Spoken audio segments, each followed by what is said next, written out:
इस्तग़फ़ार पढ़ने के 3 फायदे। काफी लोग होपलेस हो जाते हैं कि मैंने अपनी जिंदगी में इतने गुनाह किए हैं, अब तो मेरा कुछ भी नहीं हो सकता। रिमेंबर, जब तक आप जिंदा हैं तब तक आप अपने सारे गुनाह अल्लाह से माफ करवा सकते हैं। जब आप अपनी गलती को रियलाइज करते हैं और सच्चे दिल से अपने गुनाहों की माफी मांगते हैं तो आप अल्लाह के बहुत करीब हो जाते हैं। गुनाह रिस्क को रोक लेता है।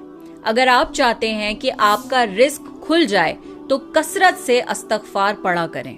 कोई भी सेंसिबल इंसान अपनी उंगली या अपना चेहरा आग में नहीं डालेगा, चाहे वो 1 सेकंड के लिए ही क्यों ना हो। यकीन मानिए, जहन्नुम की आग दुनिया की आग से कई हजार गुना ज्यादा गर्म और तेज है। आप वहां पर 1 सेकंड भी नहीं गुजार पाएंगे। इसलिए इस्तग़फ़ार पढ़ के अपने आप को जहन्नुम की आग से बचा लीजिए।